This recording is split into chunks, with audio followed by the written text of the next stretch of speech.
వెనకున్న అక్కల మాటలు వింటే కేటీఆర్ కు జూబ్లీ బస్టాండ్ దిక్కని రేవంత్ అన్నారు. రేవంత్ కాంగ్రెస్ పార్టీలోకి వస్తే ఆహ్వానించారని, అలాంటిది ఇప్పుడు తనను ఎందుకు టార్గెట్ చేశారని సబిత మండిపడ్డారు. బీఆర్ఎస్ ఎమ్మెల్యే వ్యాఖ్యలకు సీఎం రేవంత్ రెడ్డి కౌంటర్ ఇచ్చారు. మల్కాజ్గిరిలో పోటీ చేయాలని సూచించిందే సబితక్క, తనను పోటీ చేయమని చెప్పి బీఆర్ఎస్లోకి చేరిందని ఆరోపించారు. 10 ఏళ్ల పాటు కాంగ్రెస్లో పదవులు అనుభవించి సబిత బీఆర్ఎస్లోకి వెళ్లారని, ఇప్పుడు ఏ ముఖం పెట్టుకుని సీఎంపై మాట్లాడుతున్నారని భట్టి నిలదీశారు. రామారావు గారు మేము కలిసి వస్తాం, ప్రభుత్వానికి సహకరిస్తాం అని పదే చెప్తున్నాడు. నేను వారికి ఒకటే సూచన చేస్తున్నా, మీరు కలిసి వస్తారా లేదా అనేది, అన్నం ఉడికిందా లేదా అనేది ఒక మెతుకుని బట్టి చూస్తే తెలుస్తుంది. ప్రతిపక్ష నాయకుడు సభలకే రాడు, వీళ్ళు కలిసి వస్తారని చెప్తే నమ్మేది ఎవరు అధ్యక్ష? నేను అందుకే వారికి సూచన చేస్తున్నా, వెనకాల ఉండే అక్కలు ఇక్కడ ఉండి చెప్పి ఇక్కడ ముంచి అక్కడికి తేలినరు. ఆ అక్కల మాటలు విన్నాడు అనుకో జూబ్లీ బస్టాండ్లో కూర్చోవాల్సి వస్తుంది అధ్యక్ష.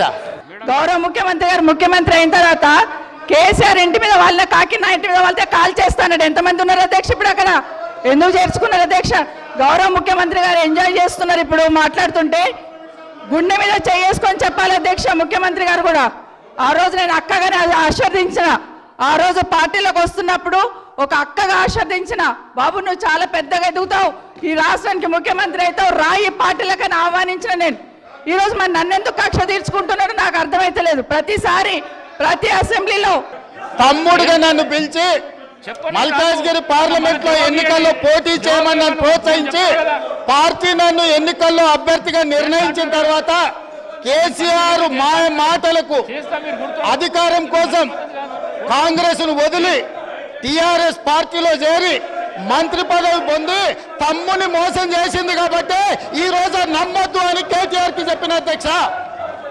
ఇది నిజమా కాదా సబితక్కను గుండె మీద చేసుకొని చెప్పమని, నన్ను మల్కాజ్గిరిలో పోటీ చేయి కాంగ్రెస్ నుంచి, నీ ఎన్నికల్లో నేను గెలిపించే బాధ్యత తీసుకుంటాను నాకు చెప్పి నేను ఎన్నికల్లో నిలబడడం డిక్లేర్ అయిన తర్వాత కాంగ్రెస్ ను వదిలేసి టీఆర్ఎస్ లో చేరి మంత్రి పదవి పొంది ఈ రోజు వచ్చి మాకు నీతులు చెప్తే మేమేమన్నా అమాయకులమా అధ్యక్ష?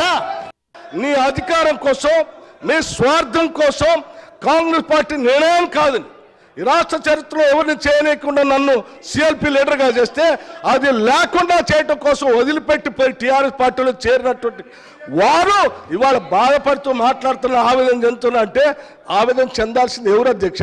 నేనా, కాంగ్రెస్ పార్టీ, లేకపోతే ఈ రాష్ట్రంలో ఉన్నటువంటి ప్రజాస్వామ్యవాదుల ఎవరు అధ్యక్ష బాధపడాల్సింది? వారా?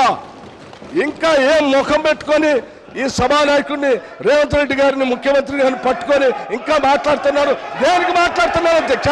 ఏం చేశారని, ఏం గొప్పలు సాధి